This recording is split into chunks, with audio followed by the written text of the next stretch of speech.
Y miren ustedes que lo que vamos a intentar hacer es básicamente una recapitulación, una reconstrucción, como armar un rompecabezas que nos ayude a entender por qué tenemos un sistema internacional de protección de derechos humanos, cómo se ha formado, cuál ha sido el antecedente más importante que ha dado lugar precisamente, primero la formación del sistema universal de protección de derechos, como van a ver ustedes, después, evidentemente, a la formación de los sistemas regionales. No me voy a detener mucho en las competencias, tanto de la Comisión de la Corte, porque entiendo que eso ya lo han llevado o ya lo van a llevar.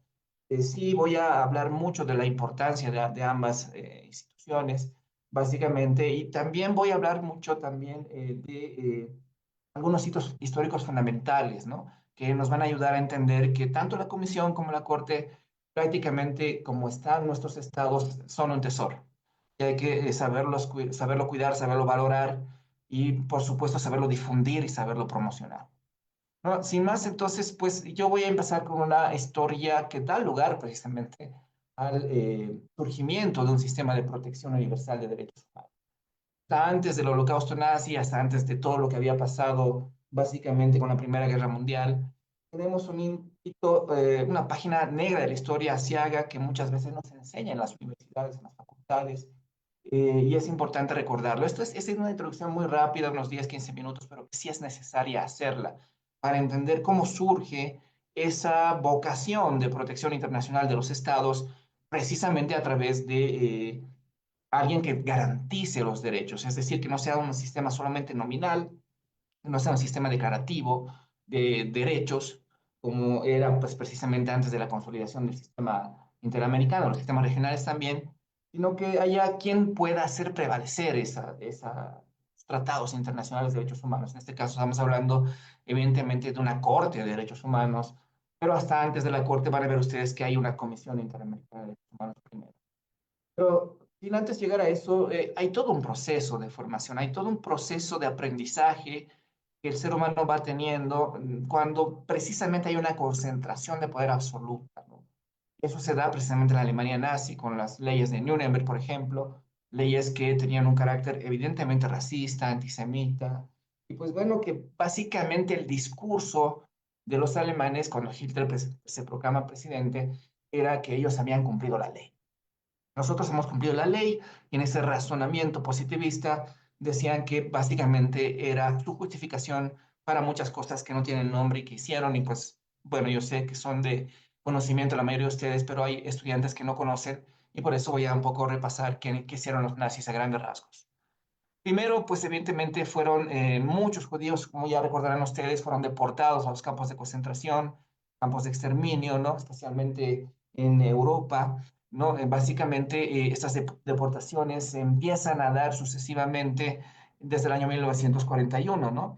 Y bueno, continuaron hasta el final de la Segunda Guerra Mundial en el año 1945. De hecho, tenemos ahora mismo una memoria histórica de muchos de los campos de concentración que aún están abiertos, están conservados intactos, precisamente para que recordemos lo que es capaz de hacer el ser humano cuando no tiene un control de poder, cuando no hay una democracia consolidada, y bueno, cuando no hay sistemas de protección y no hay jueces independientes, imparciales, que puedan garantizar la protección de los derechos humanos. Entonces, pues hay muchos recordatorios de esto. Les recomiendo ver Historia Viva, les recomiendo también algunas películas muy interesantes que si no las han visto, pues tienen que verlas. Es obligatorio hacerlo, como la lista de Schindler, por ejemplo, ¿no? Pero bueno, fuera de eso, los nazis han hecho cosas muy tremendas, se puede decir, básicamente de las más monstruosas, porque ellos no solo se conformaban con exterminar judíos, como saben ustedes, deportarlos, mantenerlos en los campos de concentración, sino que básicamente también asesinaron muchos niños, ¿no? Muchos niños judíos fueron asesinados, es decir, 9 de cada 10 niños judíos perdieron la vida en Europa en esa época de la guerra, ¿no? Segunda Guerra Mundial. No solamente eso, sino que básicamente muchos morían de hambre, esos son, básicamente las láminas son un recordatorio de fotos reales. Siempre yo utilizo para tener ese antecedente presente de por qué es tan importante en nuestros sistemas de protección de derechos humanos. Donde podíamos ver que en los guetos de Varsovia, por ejemplo, este fotógrafo que toma esta fotografía decía que irónicamente la gente simplemente pasaba y había demasiados muertos y entre ellos la mayoría eran niños y bueno, mujeres, personas con capacidades diferentes, etc. También hicieron algo muy, muy lamentable, que es la experimentación con niños, ¿no? básicamente tenemos ese recordatorio con este gran, no diré grande, sino más bien ese nefasto personaje que es Joseph Mengele, que era quien practicaba, por ejemplo, hacía experimentos con los niños para ver precisamente cuál era su reacción en sus cuerpos, ¿no?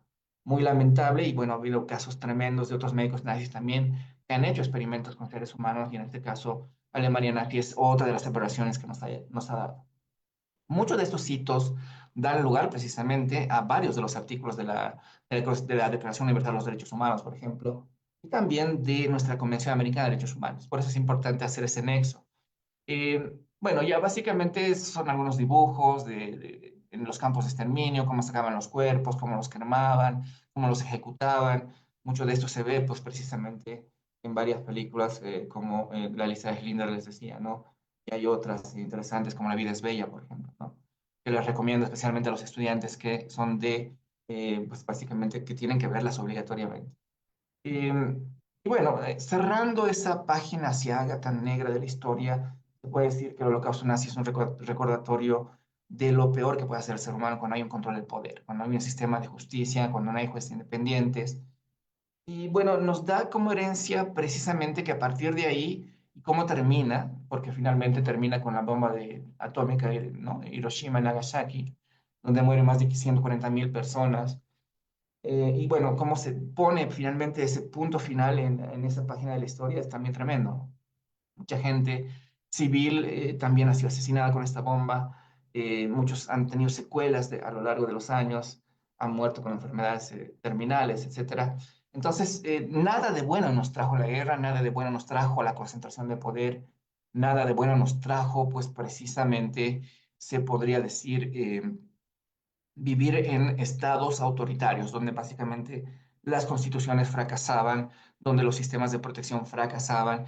Y bueno, básicamente a nivel nacional las leyes y los órganos de poder no estaban divididos y no respondían evidentemente a un estado democrático, ¿no? Y eso generó, pues evidentemente, que la propia Organización de Naciones Unidas, en una resolución, está acá la resolución número 60 quebrado 7 de 1 de noviembre ya del año 2005, miren, después de tanto tiempo, determina el recordatorio del Holocausto, estableciendo cada 27 de enero como Día Internacional de Conmemoración Anual en memoria viva precisamente de las víctimas del holocausto nazi, ¿no?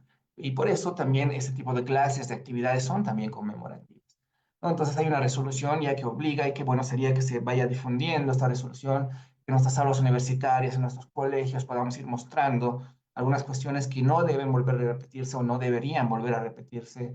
Pero bueno, ese es un anhelo que muchos de nuestros países, por la fragilidad de nuestras democracias, pues realmente están extrañando, ¿no?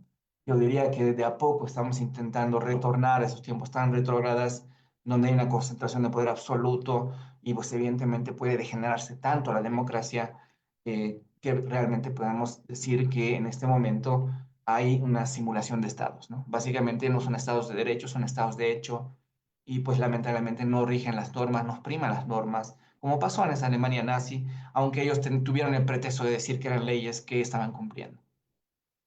Pero bueno, fuera de eso, evidentemente, en el año 1945, en 26 de junio, establece la Carta de las Naciones Unidas, ¿no? Y en esa Carta de las Naciones Unidas, pues evidentemente se sientan los estados y empiezan a pensar y dicen, ¿qué tenemos que hacer para que esto no se repita? Tenemos que hacer algo porque finalmente no puede ser que haya habido seres humanos que hayan sido tratados como objetos, ¿no? Ahí cobra mucha fuerza esta famosa doctrina de la dignidad humana, ¿no? De ver a la persona siempre como un fin en sí mismo, nunca como un medio para lograr objetivos ajenos a ese fin en sí mismo, ¿no? Y pues de esa manera se va a intentar establecer una serie de normas de carácter internacional, pues, evidentemente con la implementación incluso de los cascos azules, y se va a fundar lo que se llama la Organización de Naciones Unidas, reemplazando la Liga de los Estados, por cierto, ¿no? Que de esa Liga de los Estados, la única que sigue vigente es la Organización Internacional del Trabajo. Pero fuera de ello, pues básicamente ha habido una refundación total para intentar poner un freno a este tipo de atrocidades de la guerra, ¿no? En este caso, de la Segunda Guerra Mundial. Bueno, luego de ello, pues evidentemente nos da, miren ustedes, cómo esta coyuntura tan negativa, tan sanguinaria, tan retrógrada, nos va regalando, si vale el término, entre comillas, un instrumento fundamental para la defensa de los derechos. Y estoy hablando, evidentemente, precisamente de la Declaración Universal de los Derechos Humanos de 10 de diciembre del año 1948. Bien, ustedes ya traducida a más de 330 lenguas, ¿no es cierto? Y pues básicamente es un punto de partida para decir que nunca más va a haber discriminación, por ejemplo, por motivos de raza, ¿no? Que ha sido el principal problema en el tema de la Segunda Guerra Mundial y por otros motivos, especialmente por motivos de edad, de género y de diferentes cuestiones que se pueda ocurrir para discriminar. La discriminación no es buena y eso genera evidentemente odio y por eso va a ser un punto de partida para que nos hayamos dotado de un instrumento internacional tan importante y tan, se podría decir, eh, es más o menos considerado como un embrión de derechos, como una constitución ampliada, se valdría la pena decir, con un catálogo de derechos que te da la Declaración Universal de los Derechos Humanos, ¿no? En ese contexto, pues ven ustedes, su preámbulo ya reflexiona sobre el tema de la guerra, habla de que no puede el ser humano ser menospreciado, no puede ser reducido a una cosa, ¿no? Sino que básicamente ya va a luchar contra cualquier tipo de barbarie, los estados se van a unir en teoría, ¿no? Para construir regímenes de derechos y estados democráticos. Y bueno, va a primar la dignidad de la persona como un valor absoluto, dice, ¿no? Hablo de, evidentemente, la persona humana por el simple hecho de ser humano, ¿no? Se retoma mucho ese derecho natural, ese derecho que ve básicamente a la moral como algo fundamental para aplicación de las reglas, porque hasta antes de eso también el positivismo puro y duro fracasó porque básicamente, lo de ese clásico positivismo, ¿no? Fracasó porque básicamente se hablaba de que la ley estaba bien hecha y por tanto se tenía que cumplir, sin importar si es justa o injusta o qué fines persigue. Entonces se reflexionó mucho y se dijo que no puede haber normas que contradigan la dignidad humana, que no puede haber normas que fomenten la discriminación, el discurso del odio, la segregación, etcétera. Por eso se forma ya básicamente como un antecedente la Declaración Universal de los Derechos. Obviamente también hay otros instrumentos, ¿no? La Declaración Americana de los Derechos del Hombre, por ejemplo, que es anterior incluso a la Declaración Universal, pero el fundamental es esta, porque básicamente es una antesala, una universalidad de los derechos por el simple hecho de que somos seres humanos, independientemente de nuestra nacionalidad. Y bueno, a partir de ello, evidentemente, de la Declaración Universal del año 1948, pues se van formando una serie de tratados internacionales de derechos humanos que van a venir un poco a, se puede decir, trabajar en el tema de derechos.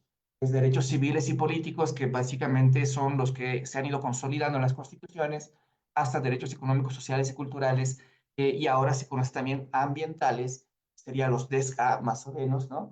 Que van a ir enriqueciendo esa protección de derechos humanos y también se va a ir construyendo teorías interesantes como la interdependencia de los derechos, ¿no? La inseparabilidad de los mismos, igual la jerarquía entre derechos, ¿no? Y entonces se va trabajando, pues evidentemente, con convenciones, ¿no? En este caso, hablamos de varias convenciones, por ejemplo, el año 1965, la Convención Internacional para la Eliminación de la Discriminación Racial, ¿no? Pues evidentemente en respuesta precisamente a ese gran problema de la Segunda Guerra Mundial, ¿no? El Pacto Internacional de Derechos Económicos, Sociales y Culturales y también de los derechos civiles y políticos, como dos, se podría decir, dos caras de una misma moneda, ¿no? Para que la protección sea integral, no solamente en derechos civiles y políticos con mandatos de no hacer del Estado, sino con derechos económicos, sociales y culturales con mandatos de hacer, derechos progresivos, derechos prestacionales, donde pues, evidentemente requieres de inversión, de planificación de políticas públicas para garantizarlos, ¿no? Y estamos hablando pues, por excelencia como el derecho a la educación, el derecho a la salud, etcétera. Y se va a ir completando esos derechos civiles y políticos con esos derechos económicos, sociales y culturales a nivel universal, ¿no es cierto? Después, obviamente, vienen otras convenciones, por ejemplo, la Convención para la Eliminación de todas las formas de discriminación contra la mujer del año 1979. Está también la Convención contra la Tortura y otros tratos o penas crueles, inhumanos o degradantes del año 1984. La Convención de los Derechos del Niño del año 1989, que debe ser una de las convenciones también más ratificadas. La Convención Internacional sobre la Protección de todos los Trabajadores Migratorios y sus Familiares, 1990. La Convención Internacional sobre los Derechos de las Personas con Discapacidad del año 2006, una de las más recientes, y también la Convención Internacional para la Protección de todas las personas contra la desaparición forzada. Evidentemente también esta coyuntura no solo responde a derechos civiles y políticos, no, y también ¿no? en los DSA, los derechos económicos, sociales y culturales, ambientales, sino también responde a cierta sistematicidad en violaciones de derechos humanos, por ejemplo, violencia contra las mujeres, muy marcada y que lamentablemente, por lo menos en Bolivia, no reducen los índices de violencia, lamentablemente, pero ya se va trabajando porque se va viendo que hay más sistematicidad en este tipo de violaciones de derechos humanos contra las mujeres, por ejemplo, o bueno, en temas de torturas, en precisamente centros de detención, etcétera, donde la precariedad de nuestros centros penitenciarios genera, pues, que hasta el día de hoy que se siga cometiendo una serie de violaciones a los derechos humanos, como el tema incluso de la tortura, tratos crueles, inhumanos, degradantes, etcétera, ¿no? Por el mismo hacinamiento. De hecho, yo diría, pese a la vigencia de esta convención de la 1984, Bolivia sigue teniendo problemas tanto en violencia contra la mujer muy fuertes por feminicidios, y también en el tema de las cárceles, ¿no? Por el tema el hacinamiento, la gran cantidad de presos que hay sin condena, etcétera. Entonces, básicamente, miren ustedes, es sistemática las violaciones de derechos humanos y cómo va respondiendo el sistema universal, pues intentando crear instrumentos para proteger ese tipo de derechos de una manera más efectiva y también de una manera más consensuada internacionalmente, ¿no? Estableciendo parámetros para intentar evitar estas violaciones de derechos humanos. Bueno, también la Convención de los Derechos del Niño, por todo el tema del trabajo infantil, el trabajo forzoso, niños en situación de calle. Si analizamos este cuadro, vamos a ver que responden evidentemente a todas las necesidades que tenemos, especialmente en Latinoamérica también, de todo lo que es los problemas de derechos humanos que afrontan casi todos nuestros estados, todos nuestros países, ¿no?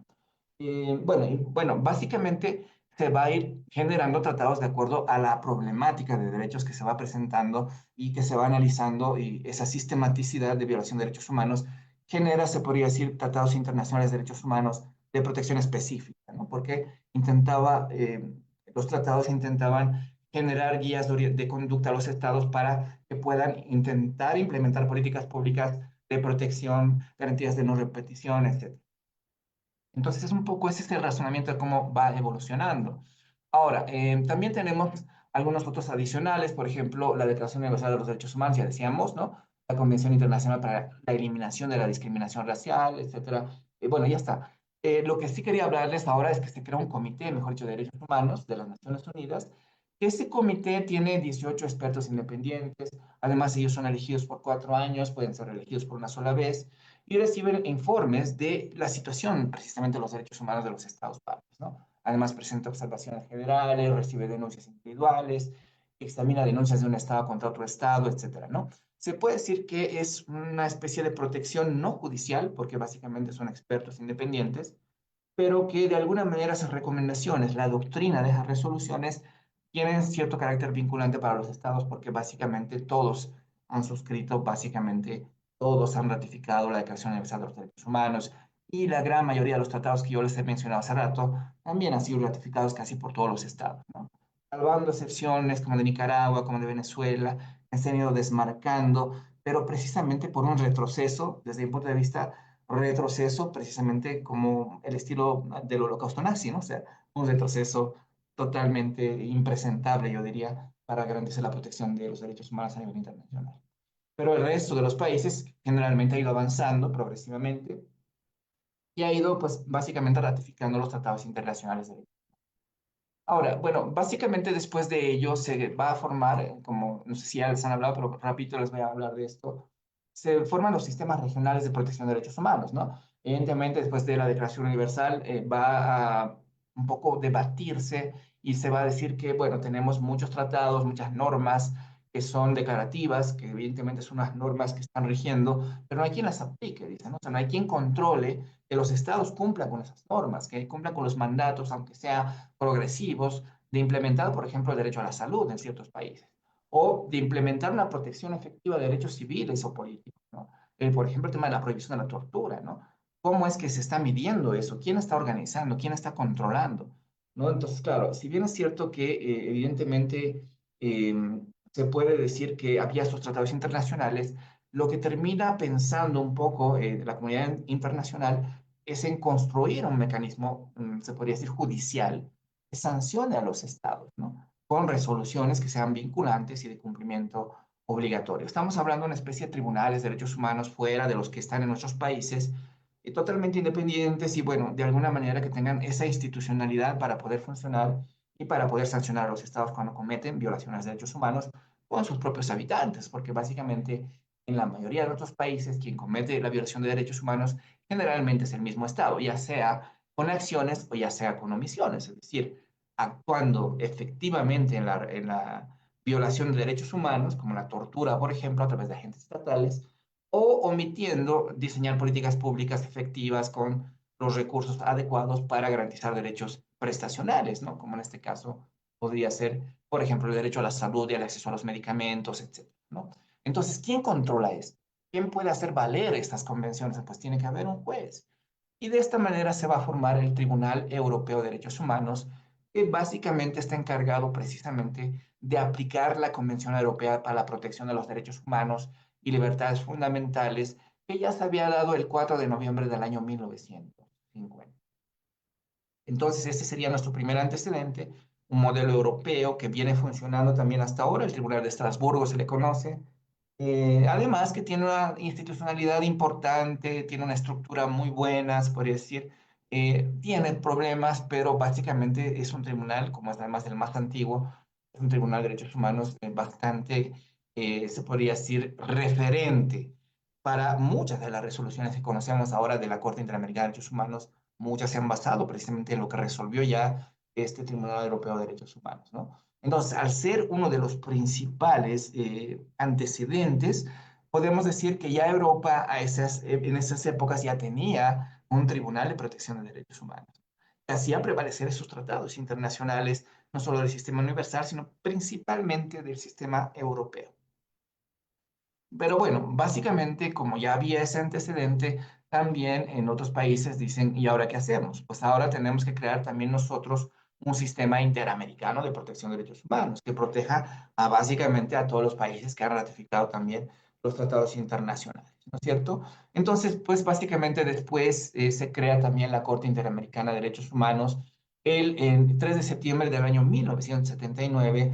Sin embargo, en el caso de nuestro sistema, es importante referirlo, vamos a ver con más detalle, se crea siempre primero la Comisión Interamericana de Derechos Humanos, ¿no? Que después, en algún momento, va a ser una única instancia de defensa de derechos al inicio del sistema, y vamos a ver algunas sentencias, no sentencias, sino informes muy emblemáticos, y cómo se empezó a trabajar en esa defensa de los derechos humanos con un sistema que no era judicial tampoco en ese momento, porque no había la Corte, pero sí era básicamente como un sistema de recomendaciones. Se podría decir que era como un ombudsman interamericano, como un defensor del pueblo interamericano que garantizaba una defensa de derechos a través de medidas no necesariamente sancionatorias, pero medidas se podría decir, de censura, de crítica a estos gobiernos, en este caso también dictatoriales, porque después del holocausto nazi, ustedes sabrán también que hay una serie de dictaduras en toda Latinoamérica, ¿no? Porque los mismos alemanes se van trasladando a todo lo que es Latinoamérica y van instruyendo, van un poco adoctrinando también a las dictaduras latinoamericanas. De hecho, muchos de ellos han llegado hasta Bolivia, por ejemplo, el famoso Klaus Assmann, ¿no? Atman, el carnicero de León, que bueno, era aquí un mayor de policías, ¿no? Básicamente, y vivió aquí mucho tiempo. Entonces, ya se va replicando ese terrorismo de Estado y se va a implantar una serie de dictaduras. Entonces, claro, en ese instante no había Corte Interamericana funcionando efectivamente, solo había la Comisión Interamericana. Vamos a ver más a detalle. Después se crea también en el año 1986, mucho después, la más reciente creación es precisamente mediante la Carta Africana de Derechos Humanos y de los Pueblos, se crea la Corte Africana de los Derechos Humanos y de los Pueblos. Esto de 21 de octubre de 1986. Y pues ya se podría decir que tenemos sistemas regionales de protección europeo, interamericano y africano, ¿no? Pues básicamente se puede decir que ya ha ido avanzando ese pensamiento de que el derecho humano no solo es nacional, sino también es internacional y que por tanto, independientemente de dónde estemos, tenemos derecho a una protección internacional para garantizar que precisamente que no se violen nuestros derechos, ¿no? Y además se tiene muy en cuenta el tema de que esos tres sistemas regionales siempre son subsidiarios, es decir, siempre son accesorios, nunca es lo primero, siempre es lo último. Siempre es básicamente como una, no como una tercera o cuarta instancia, sino que es una justicia alternativa. Cuando el Estado no quiere reponer, no quiere reparar, viene a ser, por eso les digo, la última esperanza en tema de defensa de derechos humanos, ¿no? Y bueno, un poco ese es el antecedente de los sistemas de protección regionales. Y a partir de ello, pues vamos a centrarnos mucho más en lo que es nuestro sistema interamericano, ¿no? Hay muchísimo, muchísimo que hablar, entonces yo voy a saltar algunas diapositivas porque básicamente esto entiendo que lo han llevado, ¿no es cierto? O sea, básicamente cómo ha surgido la comisión y todo eso. Solamente lo voy a ir repasando, ¿ya? Para que podamos avanzar mucho más en lo que me interesa, es aterrizar precisamente en o sea, lo importante que es tener un sistema de derechos humanos, porque siempre escucho a veces a algunos de mis estudiantes y me dicen, pero hay que denunciar la convención para implementar la pena de muerte, ¿no? Me dicen, claro, hay un desconocimiento total de lo importante que es el sistema. Y eso es lo que quiero un poco transmitirles, ¿no? Así que muy rápido vamos a repasar, seguramente estoy también lo he ido viendo. Eh, a ver, en la quinta reunión de consulta de ministros de Relaciones Exteriores, celebrada en 1959, se determina crear una Comisión Interamericana de Derechos Humanos, ¿no es cierto? Además, estos miembros de esta comisión, dice, deberían ser elegidos a título personal, de ternas presentadas por los gobiernos. Además, ¿por quién? Por el Consejo de Organización de los Estados Americanos. Debería estar encargada además esta comisión de promover el respeto de los derechos, de promocionar los derechos, de difundir los derechos, ¿no? Más o menos ese fue el sentido que le dan para crear esta Comisión Interamericana de Derechos Humanos. Y dice que se va a tener que señalar en un documento, bueno, en un instrumento normativo vinculante, sus competencias, qué tendría que hacer, cómo tendría que actuar, y bueno, se lo concibe básicamente como, como una institución de promoción de derechos, ¿no? Más que todo, como un asesor técnico de derechos humanos de los estados, valdría la pena decirlo. Todavía no se lo concebía directamente como un defensor de derechos, ¿no? Bueno, ahora, con la adopción del Protocolo de Buenos Aires en el año 1967, se establece, miren ustedes, en ese documento, en el artículo 145, lo siguiente. Dice, habrá una Comisión Interamericana de Derechos Humanos que tendrá como función principal la de promover la observancia y la defensa de los derechos humanos. Y además, dice, de servir como órgano consultivo de la organización en esta materia. Además, dice, una Convención Interamericana sobre Derechos Humanos determinará la estructura, competencia y procedimiento de dicha comisión, así como los de otros órganos encargados de esta materia. Entonces, este primer antecedente ya nos va a dar mucho más claridad de qué querían hacer los estados, ¿no? Y ya pues se puede decir que hay una palabra clave, ya está en este artículo, que dice que va a tener como función principal también la defensa de los derechos humanos. Es decir, no solo observar que los derechos humanos se están cumpliendo de acuerdo a lo que establecían esos tratados internacionales, sino principalmente de llegar a defender esos derechos, ¿no? Aunque no se dice cómo, pero ya se dice que va a ser un mecanismo de observancia y defensa de derechos humanos. Además que va a seguir siendo como un asesor técnico de los estados que conforman la Organización de Estados Americanos, ¿no? Entonces, se puede decir que es el primer antecedente, ya normativamente hablando, ¿no? Pero bueno, se puede decir también que la Comisión Interamericana de Derechos Humanos, pues básicamente, como ustedes ya saben, es un órgano principal de la Organización de Estados Americanos que tiene como función primordial promover la observancia y defensa de los derechos, ¿no es cierto? A través, además de, no solo eso, sino también dice servir como órgano consultivo en la materia. Esta comisión por primera vez se reúne en el año 1960, ya va intentando definir cómo va a ser su estructura, cómo va a funcionar, qué mecanismos va a utilizar para hacer esa defensa de los derechos humanos. Porque imagínense ustedes, no era una tarea fácil, ¿no? Una cosa es que te digan, usted va a defender un caso porque tú sabes, el abogado aplica las leyes. Pero acá, ¿con qué instrumentos voy a defender? Además, ¿contra quién? Si son los mismos estados. Había que pensar un mecanismo de defensa de los derechos humanos, no de los estados, evidentemente, sino más bien contra los estados. Y eso era un reto importante, ¿no? ¿Cómo es que se va a lograr esa defensa? Y bueno, también podríamos decir que la Comisión básicamente Interamericana de Derechos Humanos, conforme está implementada y a través de la Convención Americana de Derechos Humanos, bueno, incluso mucho antes, ya como han visto ustedes, ¿no? La Convención más bien implementa a la Corte. Entonces, la comisión, dice, se compone de 7 miembros, ¿no? Que deben ser personas de alta autoridad moral, reconocida competencia, etcétera, ¿no?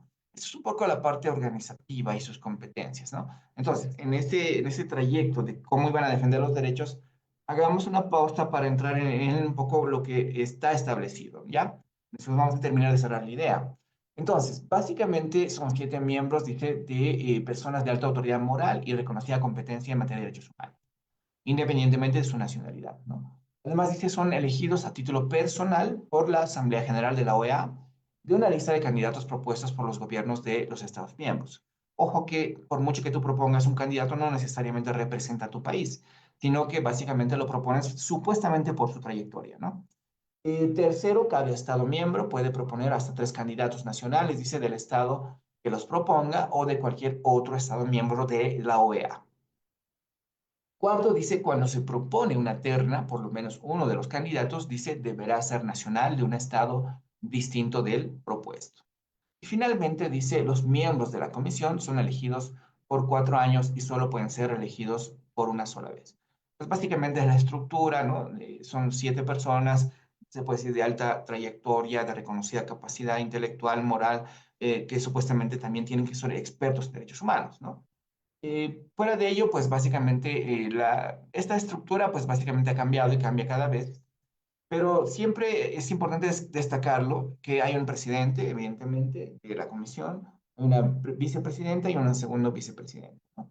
Que hacen esas funciones y básicamente tienen periodos de mandatos que van variando. ¿Por qué? Porque algunos comisionados han ido renunciando, algunos han terminado su mandato, no todos empiezan en la misma fecha, ¿no? Entonces, claro, por eso hay movimientos hasta cierto año y pues se hacen las designaciones que correspondan, ¿no? No es uniforme. Precisamente porque entenderán ustedes también que la defensa de los derechos humanos no es fácil, ¿no? Y básicamente ha logrado muchas veces renuncias, presiones, etcétera, y por eso es que hay ese desfase de, se podría decir, de periodos de mandato, ¿no? Se puede decir que no es casualidad esto, sino que más bien responde a se puede decir, este peligroso momento de defender derechos, porque no se olviden que ellos hacen visitas in loco, o sea, visitas en el sitio, ¿no? Y eso también no es cualquier cosa, sino es bastante arriesgado. Pero bueno, esto yo lo voy a pasar porque básicamente habla de las relatorías, ¿no? Y qué hacen cada quien. La comisión tiene, como ustedes pueden ver, emite ciertos informes, ya no tanto relacionados a una sistematicidad de violaciones de derechos, sino de acuerdo a la especialidad de algunos derechos, ¿no? Básicamente de acuerdo al problema que haya, por ejemplo, el tema del medio ambiente, personas LGBTI, ¿no? El tema de la movilidad humana, personas defensoras de derechos humanos, ¿no? Todo eso tiene básicamente relatores y tiene básicamente especialidades, ¿no? También lo han debido ir viendo en la estructura y seguramente también lo van a ver en la estructura de tanto la Corte como en la Comisión. Entonces, yo no quiero repetir lo que ya han llevado o van a seguir llevando, ¿no? Entonces, solamente voy a cerrar esta parte de la comisión, se puede decir de la estructura orgánica, con las competencias, ¿no? Básicamente, la Comisión Interamericana de Derechos Humanos tiene, se puede decir, y vale la pena repetirlo, 5 competencias, ¿no? La primera recibe, dice, analiza e investiga peticiones individuales de denuncia en violaciones de derechos humanos, que es su competencia más importante, pues es la competencia contenciosa.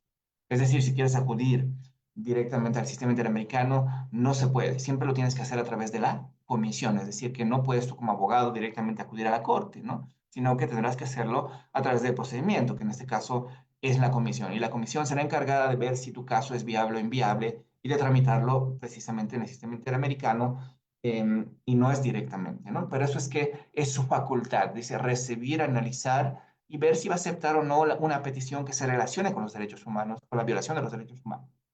Una competencia, pues evidentemente también publica informes especiales sobre la situación de los derechos humanos en determinado Estado miembro, especialmente cuando hay mucho conflicto o hay una serie de problemas, como por ejemplo los últimos informes del Estado venezolano, son muy recomendables siempre para leerlos y revisarlos, o el informe sobre Nicaragua también, que es importante.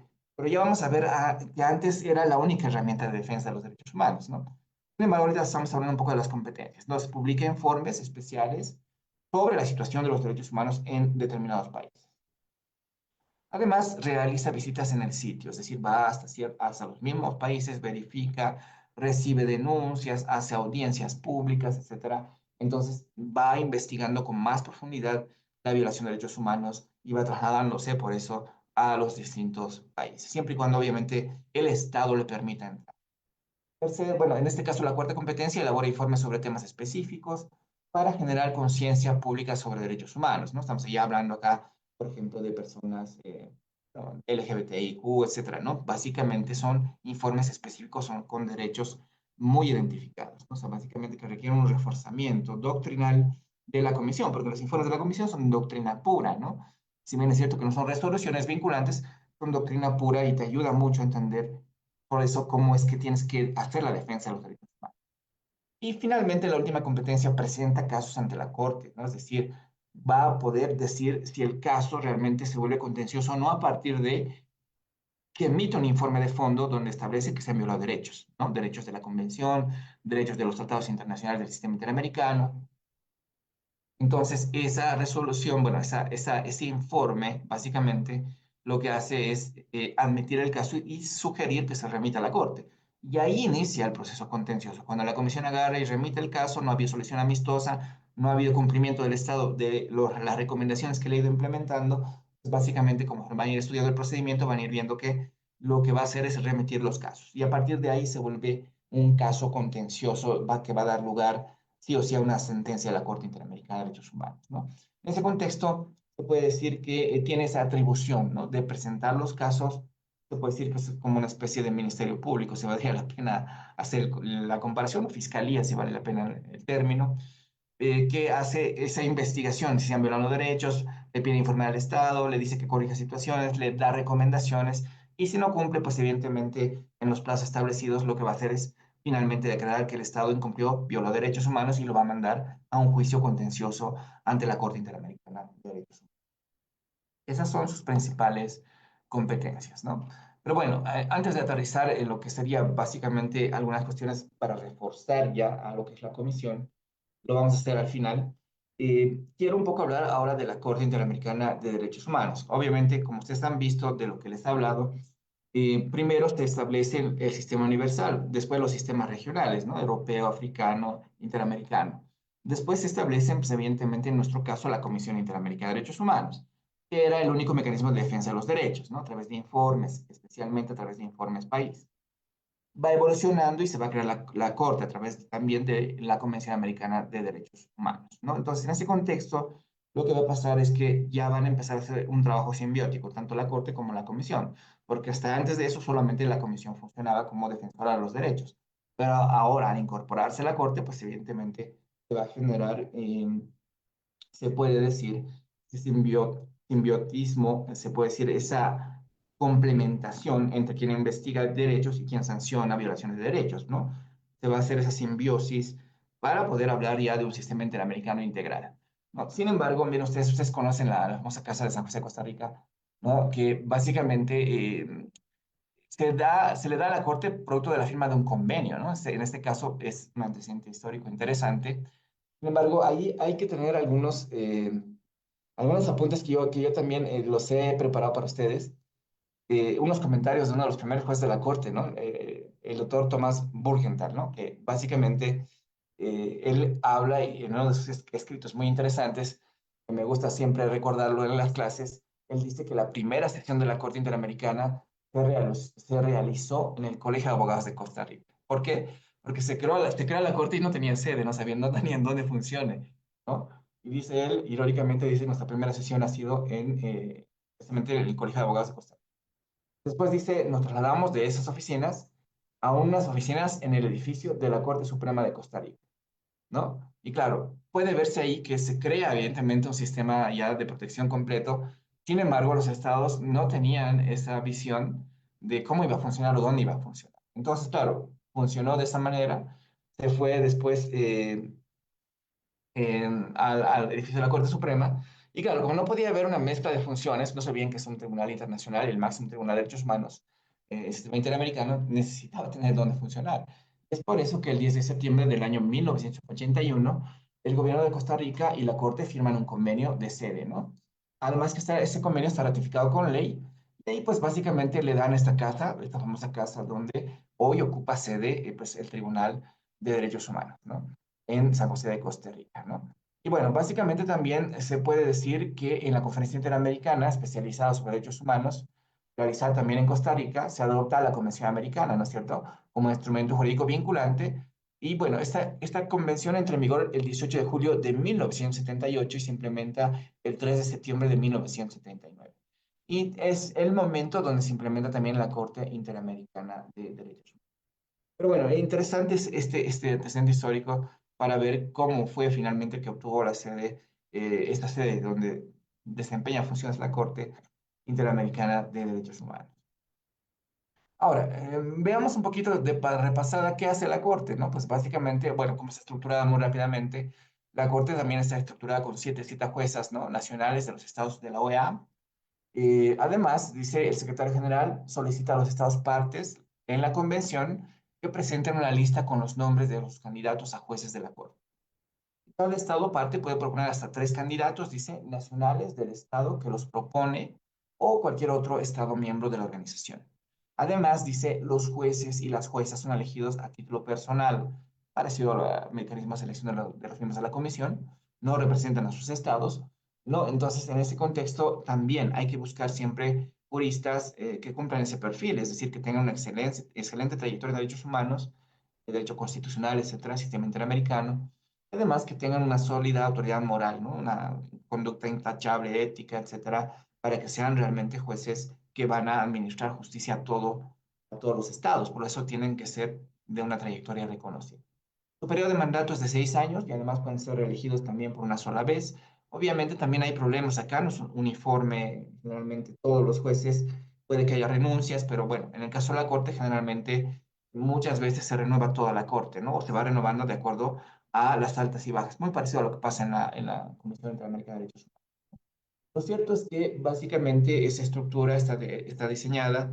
A mí me parece que es insuficiente el número de jueces, por ejemplo, 7 jueces para atender tantas violaciones de derechos humanos, me parece realmente muy poco. Y bueno, esta es un poco la estructura, quiénes serán los jueces, obviamente han ido cambiando, así que no es tan importante, lo importante es que nos quede que sí son 7 jueces que no representan sus estados y que son de la más alta autoridad moral, académica, ética, jurídica, etc. ¿Qué hace la Corte? Básicamente tiene algunas competencias muy importantes, ¿no? Que las vamos a repasar porque seguramente van a profundizar en todo lo que es el diplomado. Primero hay una competencia contenciosa que es la más importante, es decir, la Corte resuelve casos en los cuales la CIDH alega que hay un Estado violado de derechos y le remite el caso, ¿no? En ese contexto, CIDH va a establecer la veracidad, en este caso, mejor dicho, la Corte, para juzgar ese caso contencioso, primero va a analizarlo, va a establecer si hay verdad, hay veracidad en los hechos, va a analizar las pruebas, va a determinar si hay violaciones de derechos humanos de la Convención Americana y del Corpus Juris Interamericano, va a determinar garantías de no repetición, va a determinar reparaciones, ¿no? La reparación siempre debe ser integral. Entonces, básicamente es la competencia más importante, porque es a través de la cual se sanciona a los estados. La segunda competencia es consultiva, es decir, mediante esta competencia la Corte responde a consultas que formulan los Estados miembros o los órganos los propios miembros de los Estados, ¿no? Básicamente pueden también ellos preguntar. Por ejemplo, recientemente Colombia preguntó si la reelección era un derecho humano, ¿no? Y bueno, ya sabemos la respuesta. Pero bueno, básicamente puede hacer esa labor de absorber las consultas de los estados. Para ello, evidentemente, va a tener que analizar, por ejemplo, la compatibilidad de las normas internas con la convención, la interpretación de la convención o de otros tratados concernientes precisamente a la protección de los derechos humanos, en fin, ¿no? Va a hacer un análisis para ejercer esa competencia consultiva. Y finalmente, la Corte puede otorgar medidas provisionales, ¿no? Que es diferente a las medidas cautelares que otorga la Comisión, porque las medidas cautelares que otorga la Comisión muchas veces cuando no se cumplen termina remitiendo la solicitud a la Corte para que se vuelvan medidas provisionales, ¿no? Básicamente la Corte puede sí instruir las medidas provisionales, si el Estado no cumple, emitirá una sanción una resolución de sanción. Es por eso que generalmente cuando la Corte emite las medidas provisionales, los Estados sí tienden a cumplir porque si no son sancionados con una resolución, ¿no? Entonces, mediante esta competencia, la Corte otorga medidas provisionales en casos de extrema gravedad y urgencia. Evidentemente, el desglose seguramente lo van a hacer más adelante en el diplomado y creo que es un tema para abarcar en muchas clases por el tema de cuáles son los requisitos, etcétera, ¿no? De pagamiento de medidas cautelares. No es el caso acá, solamente lo voy a referenciar. Además dice cuando sea necesario evitar daños irreparables a las personas, ¿no? Básicamente son los requisitos que tienen que comprobarse para que se otorguen las medidas provisionales. Y bueno, finalmente ahora sí voy a entrar a un contexto cerrando obviamente ese paréntesis de qué hacen esos dos, tanto la Corte como la Comisión. Voy a volver a la importancia de la Comisión. Nos habíamos quedado, ¿se acuerdan ustedes?, en un poco intentar explicar cómo hace la defensa, cómo hizo la defensa de los derechos humanos. No fue fácil, evidentemente.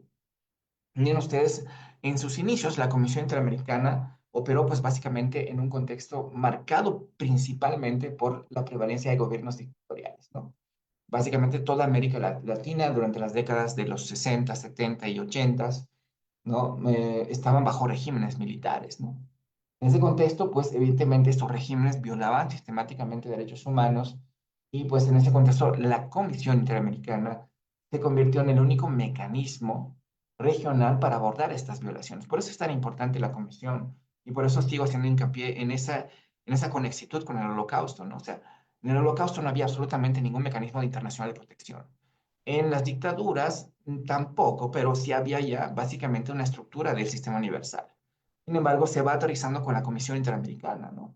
Claro, como era tu único mecanismo de defensa, actuar en una coyuntura tan difícil, donde no había democracia, en donde había regímenes militares, donde había una gobernanza autoritaria, y pues evidentemente las consecuencias de todo ello era, pues evidentemente que dependía en América de lo que haga la Comisión, porque en regímenes dictatoriales no hay jurisdicción nacional que haga justicia, eso no puede pasar, ¿no? Y pues básicamente lo que va a quedar solamente es la protección interna.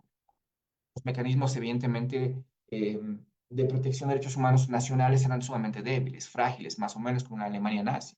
Entonces había limitaciones institucionales, no había presupuesto, no había jueces independientes. No quiero decir que ahora hay, ¿no? Pero estamos haciendo un repaso a lo que pasó desde las dictaduras, ¿no?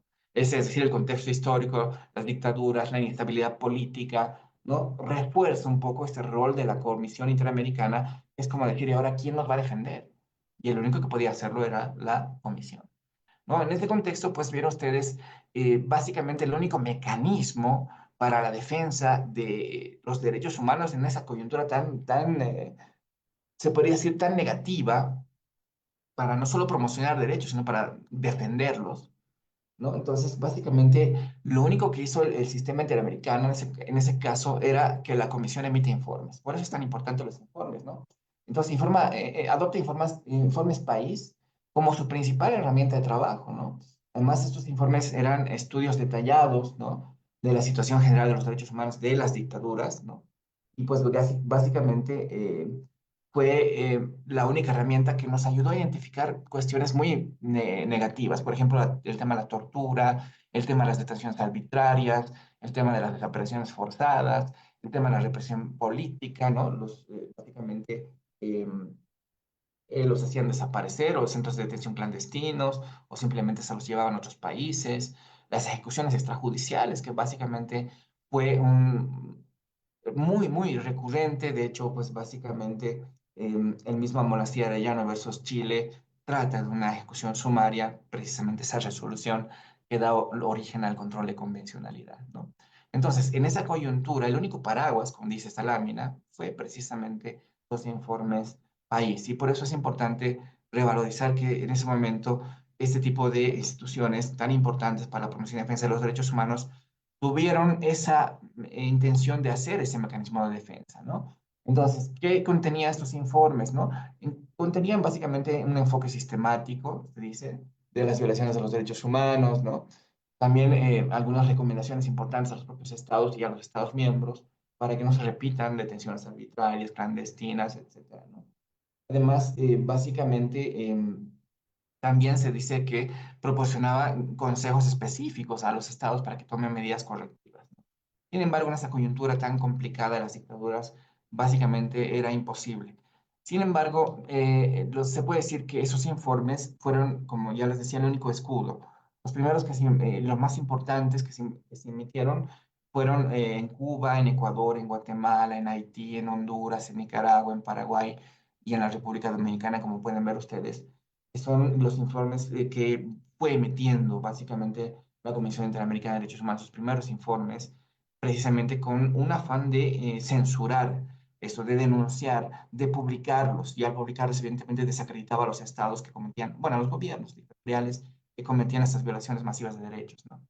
En ese contexto aterrizamos con uno de los más importantes informes. Por eso es importante tener esa parte histórica muy presente. Estamos hablando del informe de la visita de la CIDH precisamente a la Argentina, ¿no? La dictadura tan sangrienta que ha vivido, ¿no? En ese contexto, pues evidentemente, básicamente la comisión emite un informe muy completo, se puede decir, bajo un régimen dictatorial, ¿no? En este caso, la comisión va investigando violaciones de derechos humanos, visita centros de detención, cuarteles, hace entrevistas de detenidos y familiares de víctimas, recibe, miren ustedes, casi 5.580 denuncias. Y bueno, el objetivo también del informe fue documentar las violaciones sistemáticas de derechos humanos, ¿no? Va documentando durante ese periodo y pues básicamente va a mostrarnos unos hallazgos importantes, ¿no? Va a ver que en ese régimen hubo muy sistematizada la práctica de la tortura, las desapariciones forzadas, la apropiación de niños nacidos en cautiverio, otro caso emblemático, ¿no? De la Corte, básicamente. Eh, Ejecuciones extrajudiciales, desaparición forzada, etcétera, ¿no? Entonces, básicamente ya va identificando si esta sistematicidad de violación de derechos. Y bueno, pues también va a exponer las violaciones a nivel internacional, va a intentar debilitar el discurso oficial de los dictadores de que no había dictadura en esos países, sino que básicamente era todo normal. Pero lo cierto es que estas denuncias, esa circulación de los informes, porque el de Argentina no circula libremente, circuló clandestinamente por el temor a las represalias, básicamente ayudó un poco a la resistencia, ayudó un poco a recuperar la democracia, ¿no?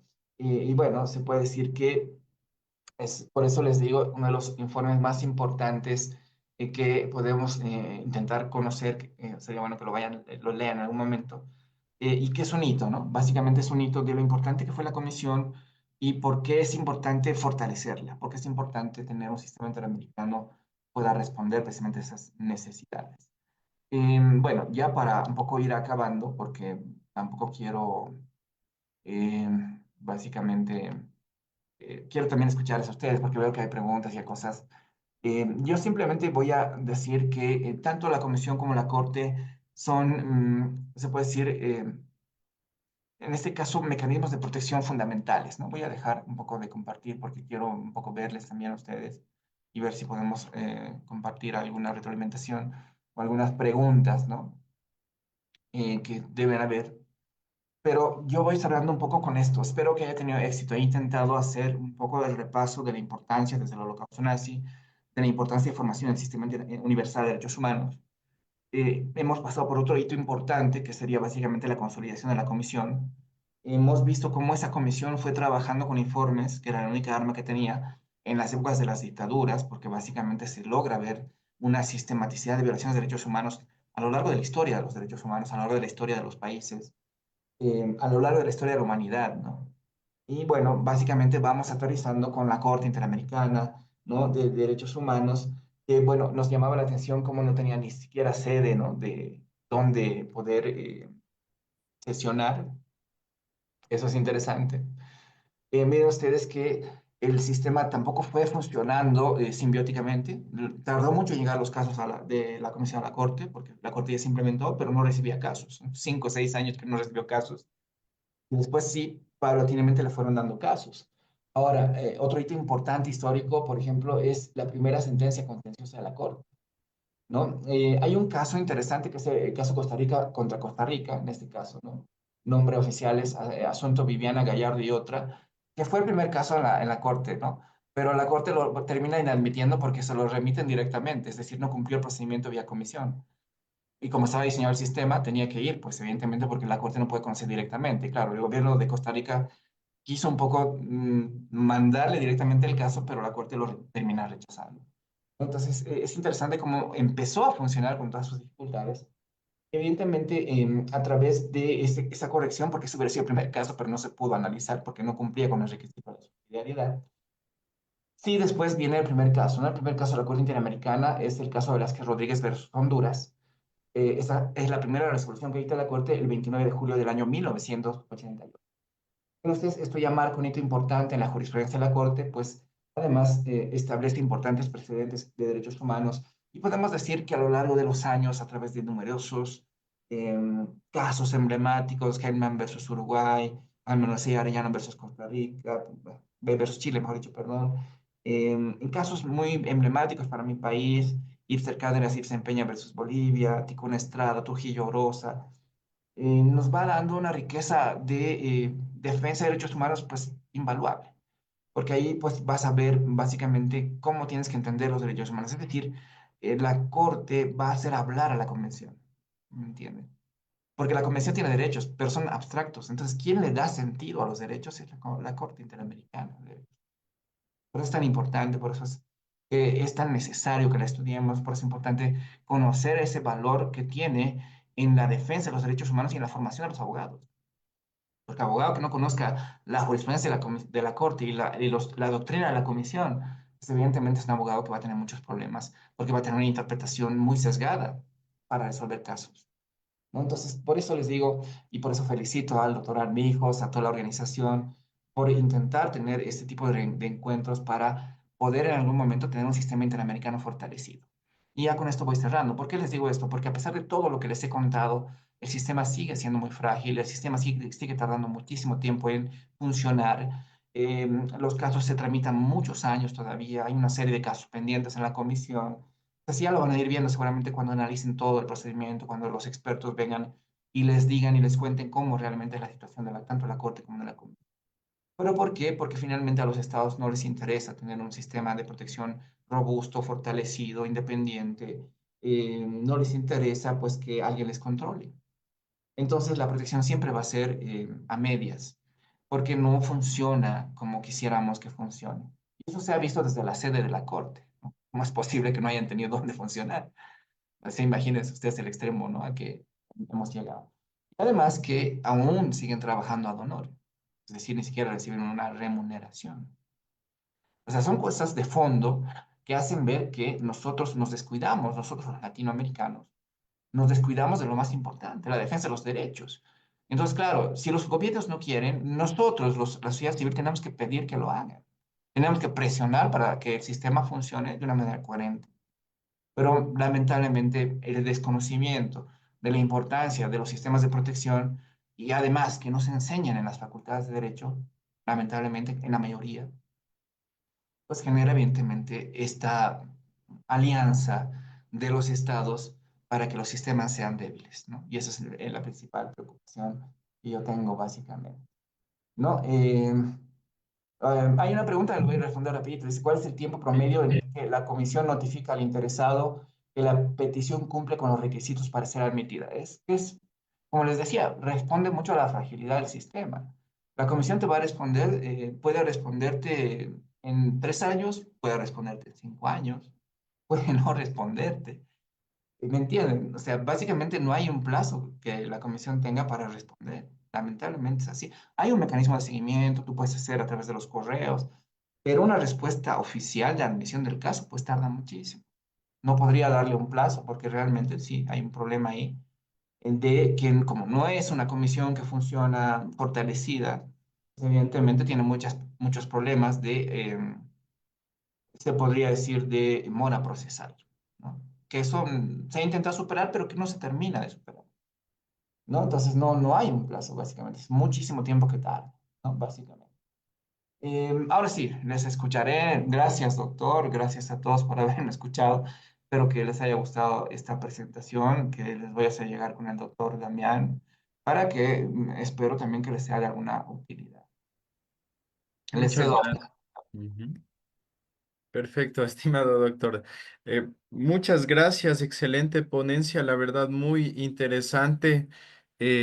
Vaya, ha sido todo un procedimiento histórico, todo lo que em, se ha ido desarrollando el sistema interamericano de derechos humanos y su clase también nos ha permitido, además de ver esa evolución, identificar justamente la composición de la comisión de la Corte, sus respectivas facultades y siempre tenerlo en cuenta para cuando pues sea necesario para nosotros profesionales del derecho acudir al sistema interamericano de derechos humanos. La verdad, estimado doctor, le agradecemos mucho. Eh, pero tengo una pequeña inquietud también yo, si fuera pertinente, estimado doctor, referente al tema de la realidad en la cual vivimos en este nuevo auge de las derechas conservadoras, estas olas libertarias. Con todo respeto para la ideología de cada una de las personas, pero pues existe una tendencia de un discurso que desconoce derechos humanos en varios líderes políticos en la región, estimado doctor. ¿Usted considera que, mi pregunta es, ¿usted considera que había de replantearse tal vez algún tipo de diseño en el sistema interamericano de derechos humanos ante este peligro inminente de desconocimiento de derechos humanos por parte de los líderes, de esta nueva ola de líderes latinoamericanos? Mm, Bueno, excelente pregunta y la voy a responder con la mayor claridad posible. Eh, yo creo que los estados no tienen que tener la facultad de denunciar ese tipo de tratados. ¿Por qué? Porque a través, obviamente, el sistema está diseñado para que se denuncie a través de los estados. Es decir, una simple carta del Ministerio de Relaciones Exteriores puede hacer la denuncia. Eso pasó en Venezuela, eso pasó en Nicaragua, ¿no? Entonces, esto es una falla estructural de la propia Convención Americana de Derechos Humanos. Porque si es un tratado que protege a los seres humanos, no tiene que el mismo que viola derechos tener la posibilidad de denunciar. Ese es un primer punto. El segundo punto es que los tratados tienen que tener rango de bloque de constitucionalidad. Porque si siguen siendo leyes, evidentemente también las puedes denunciar con otras leyes. Básicamente la puedes abrogar con otra ley, la puedes eliminar. Entonces, es una construcción colectiva, un fortalecimiento del sistema, y para eso hablamos de un derecho, bueno, en este caso, de la convencionalización de los ordenamientos jurídicos. Eso es lo que tenemos que apuntar. Los ordenamientos jurídicos tienen que estar convencionalizados. ¿Por qué? Porque básicamente la estructura de protección y la filosofía de protección de los derechos humanos tiene relación con la dignidad humana de las personas. Entonces, la dignidad humana no puede ser denunciada. La dignidad humana no puede ser cumplida cuando quiere el Estado, cuando no quiere no cumple. Eso es lo importante, ¿no? Básicamente porque hay una falla garrafal en el propio tratado que es necesario que en algún momento se ajuste, porque imagínense si fuera libre de los estados denunciarlo sin siquiera una consulta popular como un referéndum constitucional, creo que es muy peligroso.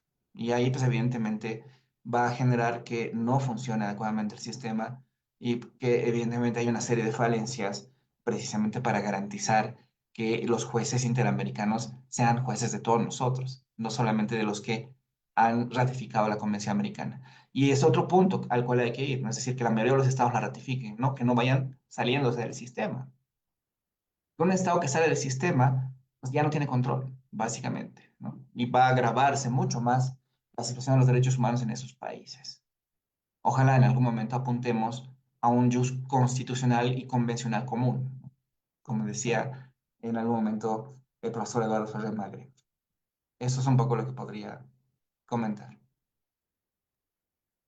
Muchas gracias, estimado doctor, por su respuesta. Efectivamente, los derechos humanos no deben ser desconocidos por los estados y, por supuesto, esta respuesta suya justamente es satisfactoria, justamente en el sentido de que los estados no deberían denunciar en lo absoluto este tipo de tratados internacionales de derechos humanos y tampoco deberían justamente posterior a ratificar estos tratados, desconocerlos o abstenerse de su cumplimiento. Por cuestiones de tiempo, estimado doctor, la verdad, hay muchas inquietudes justamente de parte de nuestros diplomantes. Sin embargo, pues ya es el momento de cerrar su ponencia para continuar justamente con esta sesión, estimado doctor. Sin antes agradecerle por su ponencia, sus respuestas y también por su tiempo. Doctor, para mí es un honor moderar su ponencia, estimado doctor. No, más bien disculpas, porque yo me atrasé un poco y les pido disculpas también. Veo ahí que a mi colega Nelson le mando un abrazo, está por ahí. Seguramente va a ser también muy enriquecedora todo lo que él va a compartir con todos ustedes. Bueno, para mí siempre es una alegría, un placer compartir, hablar del sistema. Ojalá en algún momento podamos tener un sistema mucho más robusto, mucho más fortalecido. Ojalá que cuando alguno de ustedes ocupe un cargo de decisión pueda trabajar en eso, porque necesitamos decisión política, ¿no? A nivel Latinoamérica, precisamente para garantizar un sistema interamericano más efectivo, ¿no? Uno de los principales problemas, vuelvo a decir, es el tema de los tiempos en la resolución de los casos, ¿no? Pero bueno, muchas gracias. Que Dios los bendiga mucho. Para mí es siempre un placer y voy a estar siempre a la orden. Cualquier cosa, muy amables a todos. Les mando un abrazo de La Paz, Bolivia y pues que tengan muchos éxitos en su diplomado. Seguramente van a tener profesores de gran calidad. Gracias, doctor. Gracias a todos y bueno, será otra oportunidad.